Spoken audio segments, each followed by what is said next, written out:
You're doing everything right. You're saving, you're skipping the flashy stuff, you even have a budget. So why is it that you could still be on a fast track to being broke by 50? It's not about the one big, obvious mistake. It's about a handful of silent wealth killers hiding in your daily habits and your debts, right now in your 30s. Today, we're dragging those financial mistakes out into the open, the ones most people don't even see.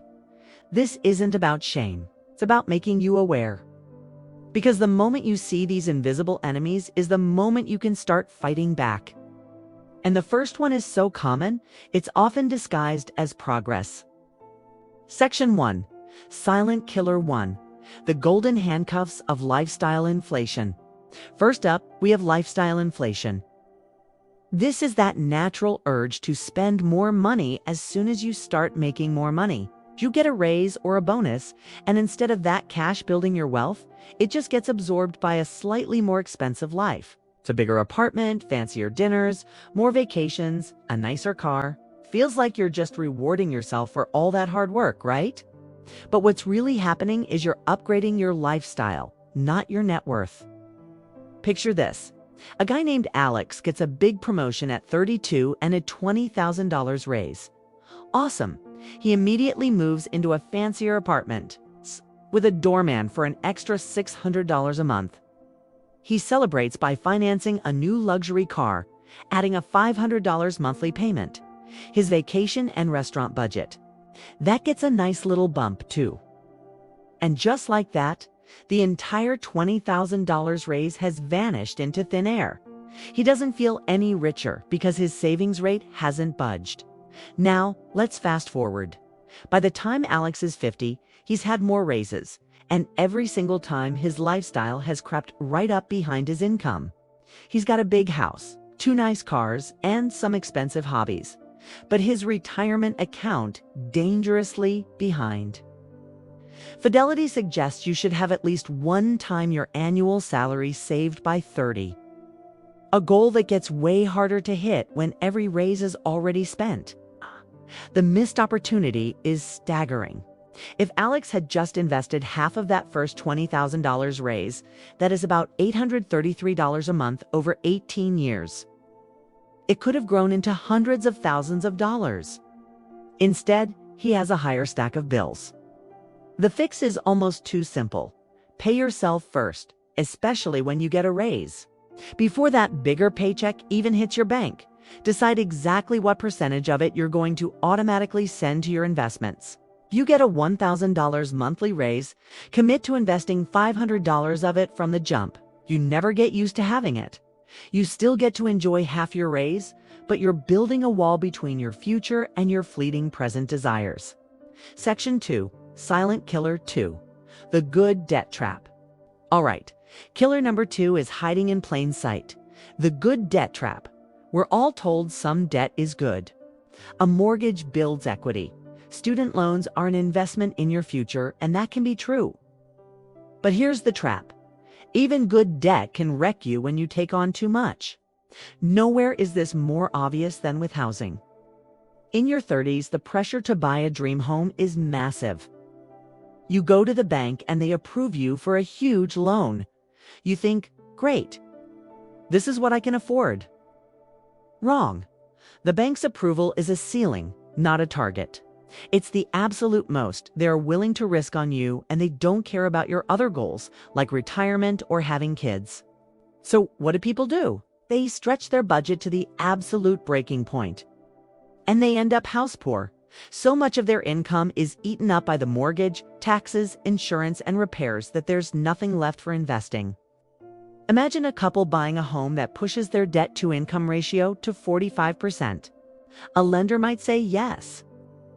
But most financial advisors would tell you that anything over 35 to 40% is a recipe for serious financial stress. They feel proud of their house, but every month is a white-knuckle ride. They can't save. The water heater breaks and it goes on a credit card.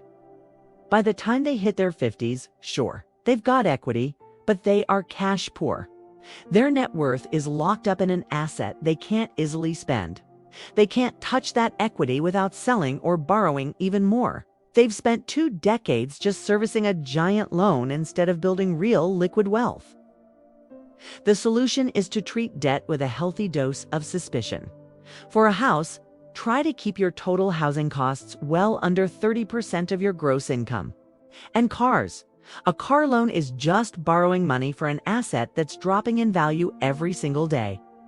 Choosing a reliable used car over a brand new one can free up hundreds of dollars a month for you to invest.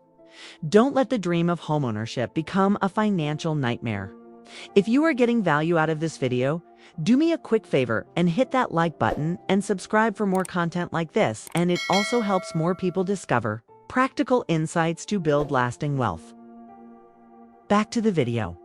Section 3. Silent Killer 3. Death by 1,000 subscriptions. This next killer is way more subtle. I call it death by 1,000 subscriptions. It's that slow, invisible drain from all the little recurring costs we sign up for. I'm not talking about a one-time splurge.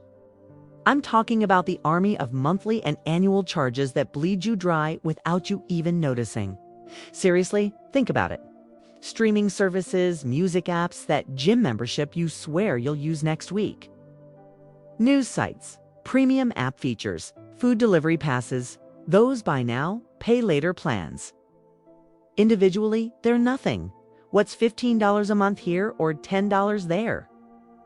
But add them up, and it's a constant river of cash flowing out of your account. These companies are banking on you, not paying attention.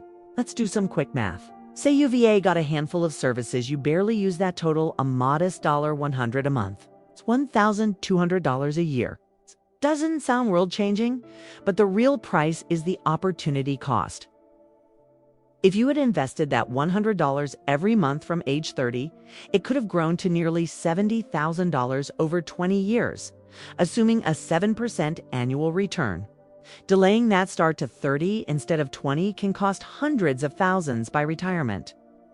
By your 50s, you've accidentally spent the price of a car or a huge boost to your retirement, and you have nothing to show for it. Here's the fix. Perform a subscription audit at least twice a year.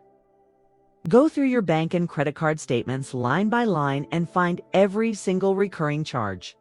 For each one, ask yourself one brutal question. Did I get real value from this last month? If the answer is no, cancel it right then. Be ruthless. This isn't about depriving yourself. It's about stopping the unconscious bleeding. Section 4. Silent Killer 4. Playing it too safe with your money. This last one is a mistake made by the most responsible people I know. It's the silent killer of playing it too safe. This is the false belief that saving money is the same as building wealth. It's not. In fact, holding tons of cash in a low-yield savings account is a guaranteed way to lose money over time. The culprit is inflation.